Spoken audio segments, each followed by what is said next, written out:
ಅಧಿಕಾರ ಹಂಚಿಕೆಯ ವಿಚಾರದಲ್ಲಿ ಹೆಚ್ಚು ಕಡಿಮೆ 1 ವರ್ಷ ಕಳೆದು ಹೋಗಿದೆ.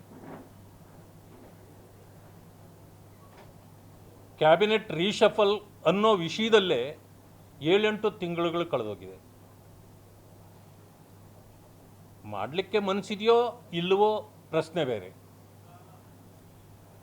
ಆ ಕಾರಣದಿಂದ ಅಭಿವೃದ್ಧಿ ಕುಂಠಿತ ಆಗಬಾರದು.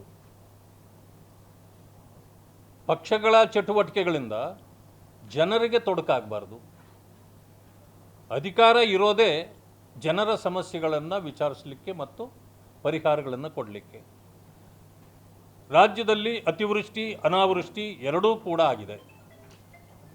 ಉತ್ತರ ಕರ್ನಾಟಕದಲ್ಲಿ ಬೆಳೆ ಹಾನಿಗಳಿಂದ ಆಗಿರ್ತಕ್ಕಂಥ ರೈತರಿಗೆ ಪರಿಹಾರ ಕೊಡುವಲ್ಲಿ ಸಂಪೂರ್ಣವಾಗಿ ಸರ್ಕಾರ ವಿಫಲವಾಗಿದೆ.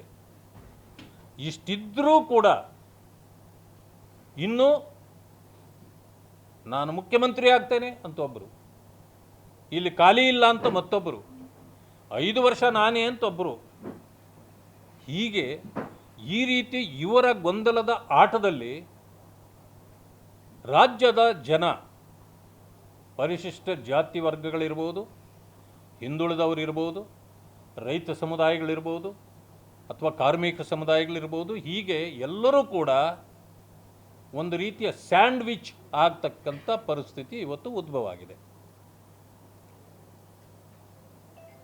ಒಂದು ಸಮಯ ನೀವೇನಾದರೂ ರೀಶಫಲ್ ಮಾಡ್ತೀವಿ ಅಂದರೆ ಹೇಗಿರಬೇಕು ಅಂದರೆ, ನೋಡಿ ಗುಜರಾತ್ ಮಾಡೆಲ್ ಅಂತೇಳಿ ಮಾತಾಡ್ತಿದ್ವಲ್ಲ, ಆ ಮಾಡೆಲ್ ನೋಡ್ಕೊಳ್ಳಿ ನೀವೇ. ಗುಜರಾತ್ ಮಾಡೆಲ್ ಹೇಗಿತ್ತು ಅಂದರೆ, ಯಾರಿಗೂ ಗೊತ್ತಿಲ್ಲ ರೀಶಫಲ್ ಆಗುತ್ತೆ ಅಂತ. ಬೆಳಗ್ಗೆ ಎದ್ದು ನೋಡಿದ್ರೆ ಎಲ್ಲ ರಾಜೀನಾಮೆ ಕೊಟ್ಟರು. ಮರುದಿನ ಬೆಳಗ್ಗೆ ಹೊಸ ಸರ್ಕಾರವೇ ಬಂದುಬಿಡ್ತು. ನೋಡಿ, ಇದು ಮಾದರಿ ಅಂತಕ್ಕಂಥದ್ದು, ಇದು ಮಾಡೆಲ್ ಅಂದರೆ.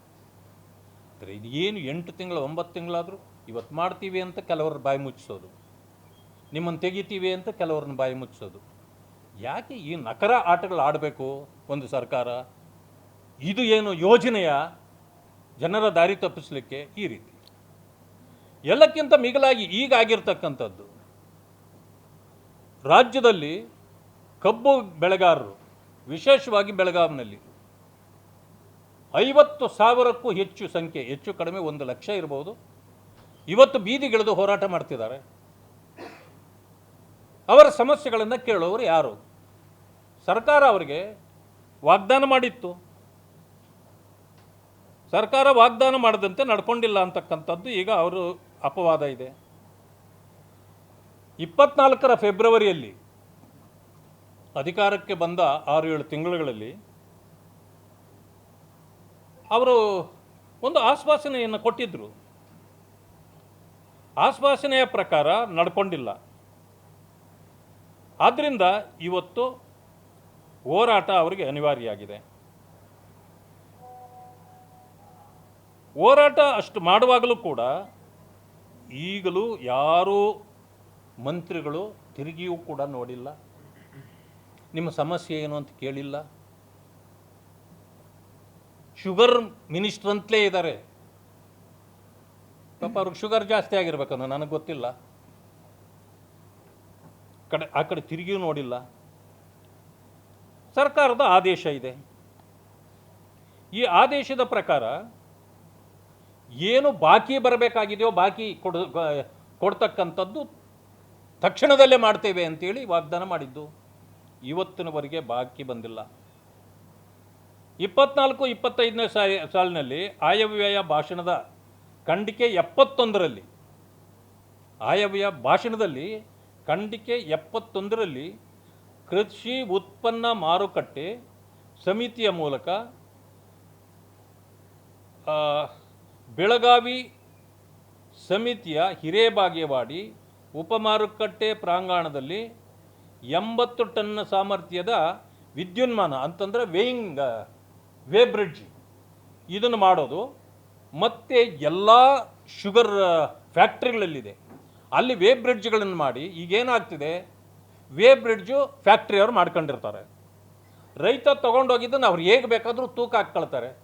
ಅದು ಅಪವಾದ ಇತ್ತು. ಅದು ಅಪವಾದ ತಪ್ಪಿಸ್ಬೇಕಾಗಿತ್ತು. ರೈತರಿಗೆ ಅನ್ಯಾಯ ಮೋಸ ಮಾಡ್ತಾರೆ ಅಂತ. ಒಂದು ಕಡೆಯಲ್ಲಿ ರೈತರು ಬೇರೆ ಕಡೆಯಿಂದ ನೋಡಿ ನಮ್ದು ಇಷ್ಟೇ ಇದೆ ಅಂತ ಹಾಕ್ಕೊಂಡು ಹೋಗ್ತಿದ್ರು. ಈಗ ಅದನ್ನು ಒಪ್ಪುವಂಥ ಪರಿಸ್ಥಿತಿ ಇರಲಿಲ್ಲ, ಇದನ್ನು ಒಪ್ಪುವಂಥ ಪರಿಸ್ಥಿತಿ ಇರಲಿಲ್ಲ. ಅದಕ್ಕೆ ಸರ್ಕಾರ ಒಂದು ತೀರ್ಮಾನಕ್ಕೆ ಬಂತು, ಬಡ್ಜೆಟ್ನಲ್ಲಿ ಮಂಡನೆ ಮಾಡಿದರು. ಎಲ್ಲ ಶುಗರ್ ಫ್ಯಾಕ್ಟ್ರಿಗಳಲ್ಲಿ ವೇ ಬ್ರಿಡ್ಜನ್ನು APMC ಅವರು ಮ್ಯಾನೇಜ್ ಮಾಡ್ತಾರೆ. ಆಗೇನಾಗುತ್ತೆ, ರೈತರು ಮಾಡೋದು ಬೇಕಾಗಿಲ್ಲ, ಅವರು ಮಾಡೋದು ಬೇಕಾಗಿಲ್ಲ, ಅನ್ಯಾಯ ಆಗದೆ ಇದ್ದಂಗೆ ನಾವು ಸರಿಪಡಿಸ್ತೀವಿ ಅಂತ ವಾಗ್ದಾನ ಮಾಡಿದ್ದು. ಇದುವರೆಗೂ ಅದಾಗಲೇ ಇಲ್ಲ. ಈಗೇನಾಗ್ತಾ ಇದೆ, ಮಾಡಬೇಕು. APMC ಅವರೇ ಒಂದು ಸಾರಿ ಮಾಡಿಬಿಟ್ರು ಕೂಡ ತಪ್ಪಾಗುತ್ತೆ. ಯಾಕೆಂದರೆ ಈಗ ಫ್ಯಾಕ್ಟ್ರಿಯವರೋ ಯಾರೋ ಹೊಂದಾಣಿಕೆ ಏನಾದರೂ ಮಾಡ್ಕೊಂಡು ಬಿಟ್ಟಿದ್ರೆ ಅಲ್ಲಿಯೂ ಕೂಡ ಅನ್ಯಾಯ ಆಗುತ್ತೆ. ಅದಕ್ಕೆ ಏನು ಮಾಡಬೇಕು, APMC ಅವರು ರೈತರು ಹೊರಗಡೆ ತೂಕ ಹಾಕಿ ತೊಗೊಂಡೋದನ್ನು APMC ಅವರು ಕ್ರಾಸ್ ಚೆಕ್ ಮಾಡ್ಬೋದು. ಕ್ರಾಸ್ ಚೆಕ್ ಮಾಡ್ಕೊಂಡ್ಲಿ ನಿಖರವಾದ ಇದನ್ನು ತೂಕವನ್ನು ಅವರು ಕೂಡ ಕೊಡಲಿ. ಇಲ್ಲಂತಂದರೆ ಕೋರ್ಟಿಗೆ ಆಧಾರ ಇರೋದಿಲ್ಲ, ಯಾರಾದರೂ ಕೋರ್ಟ್ಗೆ ಹೋಗ್ಬೇಕಂದ್ರೆ. ಇಂಥ ಪರಿಸ್ಥಿತಿ ಇತ್ತು, ಅದನ್ನು ಸರ್ಕಾರ ಮಾಡಿಲ್ಲ. ಹೋಗಿ ಬಾಕಿ ಹಣವನ್ನು ಕೊಟ್ಟಿಲ್ಲ. ಮತ್ತು ಇವತ್ತಿನವರೆಗೂ ಪ್ರೈಸ್ ಫಿಕ್ಸೇಷನ್ ಆಗ್ತಾ ಇಲ್ಲ. ನಾವು ಬಂದ ತಕ್ಷಣವೇ ನಿಮಗೆ ಹೊಸ ದರ ಫಿಕ್ಸ್ ಮಾಡಿ ಕೊಡ್ತೇವೆ, ಮಾಡಿಲ್ಲ ಅಂತಂದರೆ ಏನೇನು ಇವರು ಬಡ್ಜೆಟ್ನಲ್ಲಿ ಇದರಲ್ಲಿ ವಾಗ್ದಾನ ಮಾಡಿದ್ರು ಅದರ ಪ್ರಕಾರ ನಡೆದಿಲ್ಲ. ರೈತರು ಈಗ ಎಲ್ಲ ಕಡೆಯಲ್ಲೂ ಹೋರಾಟಕ್ಕೆ ಇಳಿದಿದ್ದಾರೆ. ಗುಲ್ಬರ್ಗದಲ್ಲಿ ಹೋರಾಟ ಆಯಿತು, ಬೀದರ್ನಲ್ಲಿ ಹೋರಾಟ ಆಯಿತು, ಯಾದಗಿರಿ ಮತ್ತು ರಾಯಚೂರಿನಲ್ಲಿ ಹೋರಾಟ ಆಯಿತು. ಈಗ ಸರದಿ ಯಾರ್ದಾಗಿದೆ, ಬೆಳಗಾವಿಯಲ್ಲಿ ಪ್ರಾರಂಭ ಆಗಿದೆ. ಇನ್ನು ಮುಂದಿನ ತಿಂಗಳಲ್ಲಿ ಸೆಷನ್ ಬೇರೆ ಅಲ್ಲಿ ಶುರುವಾಗುತ್ತೆ. ಇದರಿಂದ ಇನ್ನು ಆ ಪ್ರಾಂತ್ಯದಲ್ಲಿರ್ತಕ್ಕಂಥ ರೈತರು ಈಗಾಗಲೇ ಕುಪಿತರಾಗಿದ್ದಾರೆ. ಅವರಿನ ಮೇಲಿಂದ ಮೇಲೆ ಇನ್ನು ಅವ್ರದ್ದು ಕೂಡ ಪ್ರಾರಂಭ ಆಗುತ್ತೆ. ಜೊತೆಗೆ ಧಾರವಾಡ ಭಾಗದಲ್ಲೂ ಕೂಡ ಅದು ಪ್ರಾರಂಭ ಆಗ್ತಾ ಇದೆ. ನಾಳೆ ನಾವು ಮತ್ತು ಅಶೋಕ್ ಅವರು ಗುಂಡ್ಲುಪೇಟೆಗೆ ಹೋಗ್ತಾ ಇದ್ದೀವಿ. ಚಾಮರಾಜನಗರದಲ್ಲೂ ಅದು ಪ್ರಾರಂಭ ಆಗಿದೆ. ಮೈಸೂರು ಪ್ರಾಂತ್ಯದ ಅಂದರೆ ಸರ್ಕಾರದ ಈ ಒಂದು ಕೆಟ್ಟ ನಡೆಯನ್ನು ವಿರೋಧಿಸಲಿಕ್ಕೆ ಇಡೀ ರಾಜ್ಯದಲ್ಲಿ ಈಗ ರೈತರು ಮುಂದಾಗಿದ್ದಾರೆ. ಭಾರತೀಯ ಜನತಾ ಪಕ್ಷದ ಮುಖಂಡತ್ವ, ನಾಯಕತ್ವ ಇವತ್ತು ರೈತರ ಪರವಾಗಿ ನಿಲ್ಲುವ ಸಂಪೂರ್ಣ ತೀರ್ಮಾನವನ್ನು ನಾವು ತೆಗೆದುಕೊಂಡಿದ್ದೇವೆ. ಆ ಕಾರಣದಿಂದಲೇ ನಾನು ಮತ್ತು ಅಶೋಕ್ ಅವರು ನಾಳೆ ಗುಂಡ್ಲುಪೇಟೆಗೆ ಹೋಗ್ತೀವಿ. ಈ ಬೆಳಗಾವಿಯದು ತಕ್ಷಣಕ್ಕೆ ಸರ್ಕಾರ ಸೂಕ್ತ ಕ್ರಮಗಳನ್ನು ಜರುಗಿಸಬೇಕು, ಪ್ರೈಸ್ ಫಿಕ್ಸೇಷನ್ನು ಮಾಡಬೇಕು. ಅವರ ಹಳೆಯ ಏನು ಅಮೌಂಟ್ಗಳು ಬರಬೇಕಾಗಿದೆ ರೈತರಿಗೆ, ಅವರೆಲ್ಲ ಕಂಗಾಲಾಗಿದ್ದಾರೆ, ಅದನ್ನು ವಾಪಸ್ ಕೊಡಿಸುವಂಥ ಕೆಲಸ ಮಾಡಬೇಕು. ಮತ್ತು ವೇ ಬ್ರಿಡ್ಜ್ಗಳನ್ನ ಹಾಕ್ಸಕ್ಕಂಥ ಕೆಲಸ ಮಾಡಿಸ್ಬೇಕು. ಇದೆಲ್ಲಕ್ಕೂ ಕೂಡ ಸೂಕ್ತ ಕ್ರಮಗಳನ್ನು ತಕ್ಷಣದಿಂದಲೇ ತೆಗೆದುಕೊಳ್ಬೇಕು ಅಂತ ಆಗ್ರಹ ಪಡಿಸ್ತೇನೆ. ಒಂದು ಸಮಯ ಇದನ್ನು ಮಾಡಲಿಲ್ಲ ಅಂತಂದರೆ ಬೆಳಗಾವಿಯಲ್ಲಿ ಈಗಾಗಲೇ ನಮ್ಮ ಪಕ್ಷದ ಅಧ್ಯಕ್ಷರಾಗಿರ್ತಕ್ಕಂಥ ವಿಜಯೇಂದ್ರ ಅವರು ಈಗಾಗಲೇ ಅಲ್ಲಿ ಬಿಟ್ಟುಬಿಟ್ಟಿದ್ದಾರೆ. ನಾಳೆ ಅವರ ಜನ್ಮದಿನಾಚರಣೆ ಕೂಡ ಆಗಿದ್ದರೂ ಇವತ್ತು ಅವರು ಒಂದು ಹೇಳಿಕೆ ಕೊಟ್ಟಿದ್ದಾರೆ, ನನಗೆ ರೈತರ ಸಮಸ್ಯೆಗೆ ಇಂಥ ದೊಡ್ಡದಲ್ಲ ನನ್ನ ಜನ್ಮದಿನಾಚರಣೆ, ಅವರ ಸಮಸ್ಯೆನೇ ನಮಗೆ ಮುಖ್ಯ, ಅಂಥದ್ದೇನಾದರೂ ಆದರೆ ಆ ಜನ್ಮದಿನಾಚರಣೆಯನ್ನು ಮಾಡ್ಕೊಳ್ಳೋದು ಬೇಡ, ನಾನು ಇಲ್ಲೇ ಇರ್ತೇನೆ ಅಂತ. ಹಾಗೇನಾದರೂ ಆದರೆ ನಾನು ಮತ್ತು ವಿರೋಧ ಪಕ್ಷದ ನಾಯಕರು, ಪ್ರತಿಪಕ್ಷದ ನಾಯಕರಾಗಿರ್ತಕ್ಕಂಥ ಅಶೋಕ್ ಅವರು ನಾಳೆ ಗುಂಡ್ಲುಪೇಟೆ ಕಾರ್ಯಕ್ರಮ ಮುಗಿದ ತಕ್ಷಣ ನಾವು ಕೂಡ ಬೆಳಗಾವಿಗೆ ಹೋಗ್ತಕ್ಕಂಥ ವಿಚಾರವನ್ನು ತಮ್ಮ ಮುಂದೆ ಹೇಳಲಿಕ್ಕೆ ನಾನು ಬಯಸ್ತೇನೆ.